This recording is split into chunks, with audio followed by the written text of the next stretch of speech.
Hello, this is Rory Leahy, and this is my little Halloween project, which is going to be reading a couple of scary, funny stories that were originally part of an evening of short plays called The Factory That Makes Devils, which I wrote, produced, and performed in 2012, about 8 years ago. And looking back on it,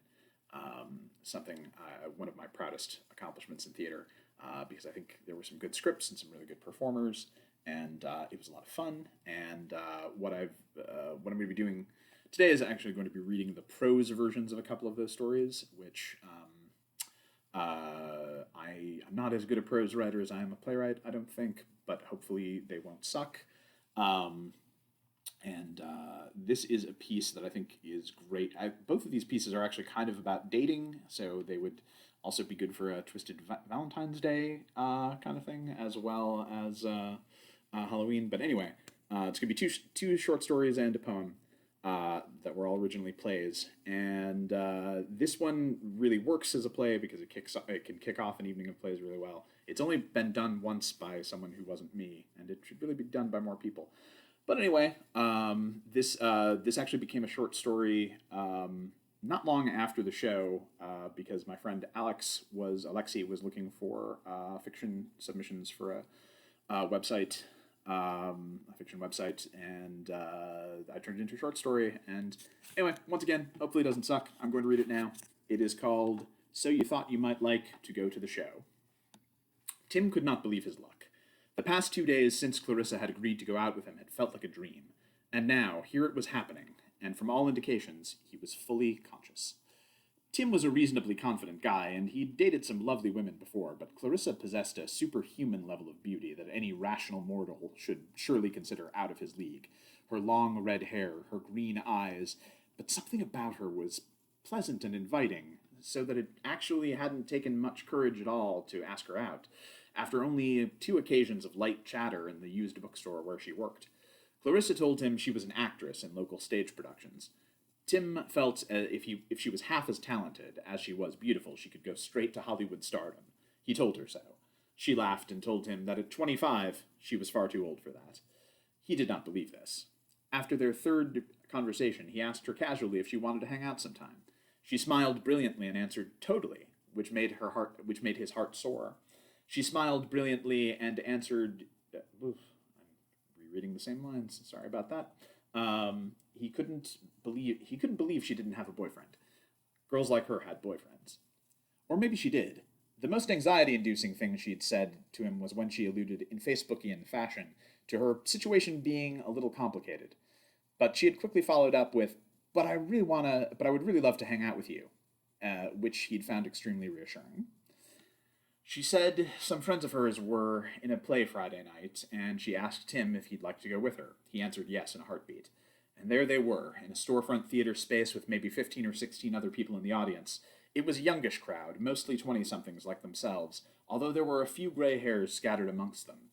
Parents, probably, Tim figured. It was an artsier looking crowd than Tim typically ran with, lots of piercings and multicolored hair.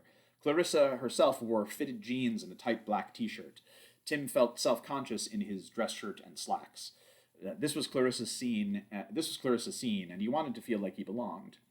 He tried to shake that line of thought off. He had to focus on impressing the girl, not her friends. It had been about 45 seconds since either of them had spoken. A silence of that length felt like death on a first date. He had to say something, anything. Thanks for inviting me to this thing, Clarissa. I'm not really a theater person. No, don't say that, he said to himself. Usually. I mean, I like it, but I'm usually too busy to see a lot of plays. He sounded like a dork, and of course Clarissa would respond with effortless cool. I hope you enjoy this one, Tim. I guess you come to shows like this all the time, being an actress and all. Clarissa let out a slight laugh. Ha, yeah, it's like my religion. Well, I'm really glad you invited me to come, and the house lights began to dim, and he saw 5 actors come on stage dressed like monks with robes and hoods and everything. Oh, I guess the show's starting. I should be quiet, Tim whispered. Oh, not really, Clarissa answered at a conversational volume.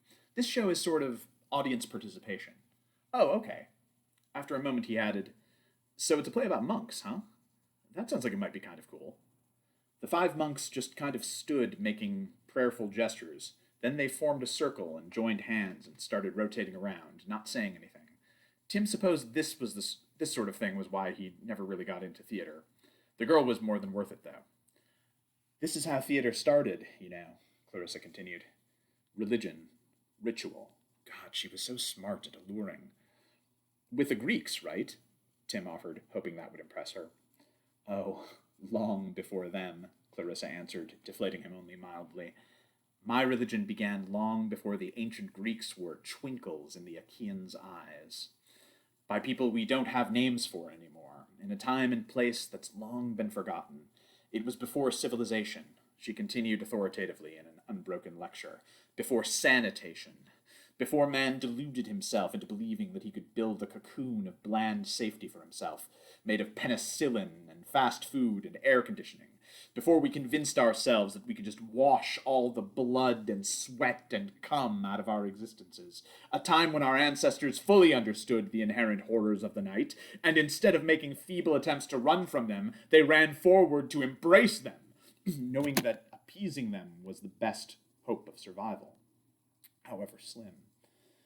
Life is very different now, but performers today can still hear the song of that time, bonded across history, pulsating in their blood, silently screaming demands we dare not refuse.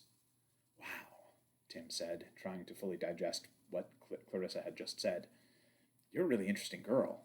Thank you. At last, there were words from the stage. The lead monk took off his hood, revealing his face to the audience. He was maybe in his late 30s, still somewhat youthful-looking, but with a hint of silver in his hair. He was very handsome, and a commanding presence on stage. Tim imagined he could almost hear Clarissa's pulse quickening when the man revealed himself. This actor was probably a nice guy, but Tim couldn't help but hate him a little. Brethren, the monk said, let us give thanks and praise to the gods of the earth, who in their malevolent mercy have for one more day seen fit to deliver us from darkness and death. One more day! The rest of the monks and the audience all roared in response. One more day! One more day! One more day! Tim supposed this was part of the audience participation and joined in. He wondered how everyone else already knew what to say.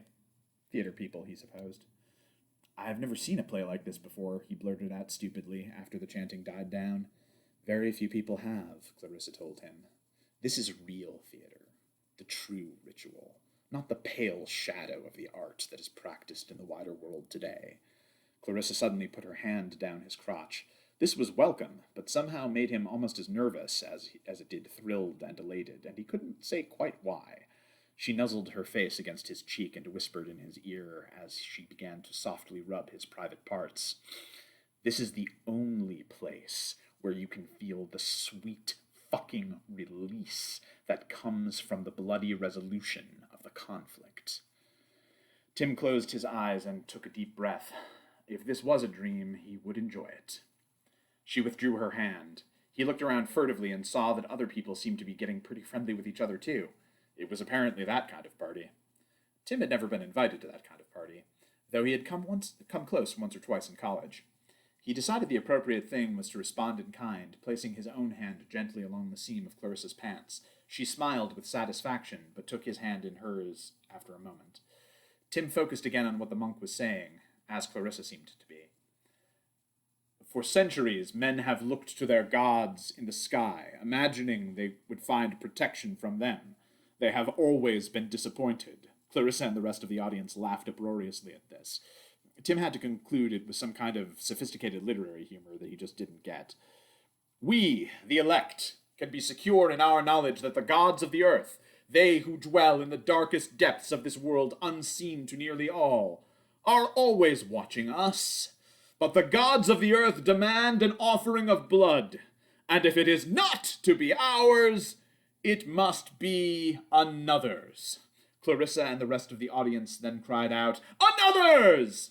Tim weakly yelled, Another's! Trying to keep up. This was a weird show. It was definitely nothing like Hamlet or Oklahoma or something. One who is not of our common faith, the monk continued.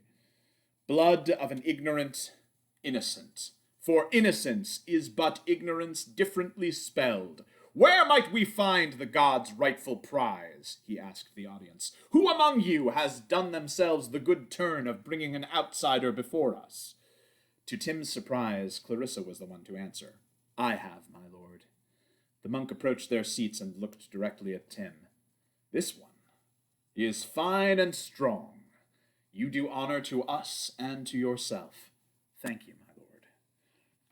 All of this was happening much too quickly for Tim to process, especially because he was suddenly grabbed by the shoulders by the other monks. They dragged him onto the stage. "What the hell?" he asked. He mentally struggled to understand the words that had been exchanged between Clarissa and the monk. Was his entire presence here a cruel prank? Find some schlub and humiliate him? He was then roughly shoved against the wall, and tight ropes were tied around his wrists and ankles. He looked at Clarissa, betrayed. "I told you, Tim," Clarissa said. "It's audience participation. You get to be the star of the show." "But I didn't volunteer," he protested. "The star of this show never does." The monks began to tear his shirt off. Buttons went flying through the air. They took off his socks and shoes and threw them into the crowd for eager members of the audience to catch. They pulled down his pants and he was completely naked. Shock and humiliation gave way to a terror that was as naked as his body. This was much more than a show, and it was nothing so benign as a prank. The lead monk addressed the audience again. "As it was in the earliest days of our fathers, so shall it be again tonight. So we are saved by the blood of another." "Why?" Tim asked Clarissa weakly, as he now understood the inevitability of his fate. "Because death comes to all," Clarissa answered, as if that explained everything. Then she added with a twisted grin, "But I want you to go first."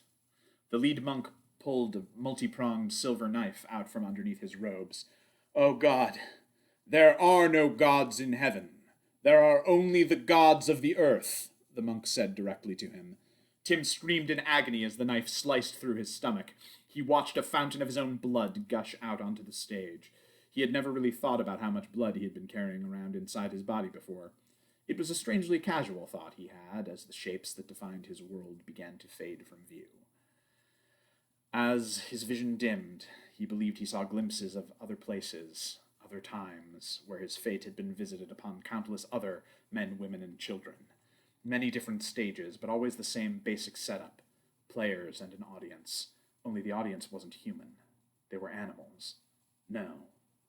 Monsters. They were disgusting and beautiful. The same performance at every place and in every time. The knives go in, the victims scream, the players take their bows, and the audience applauds. Last he saw Clarissa, naked and beautiful and utterly mad. Then he saw nothing at all. The last thing he heard was the frenzied, ecstatic chanting of a mob that now seemed much larger than the 20 or so people that he knew it to be. "There are no gods in heaven. There are only the gods of the earth. There are no gods in heaven. There are only the gods of the earth. There are no gods in heaven. There are only the gods of the earth. There are no gods in heaven. There are only..."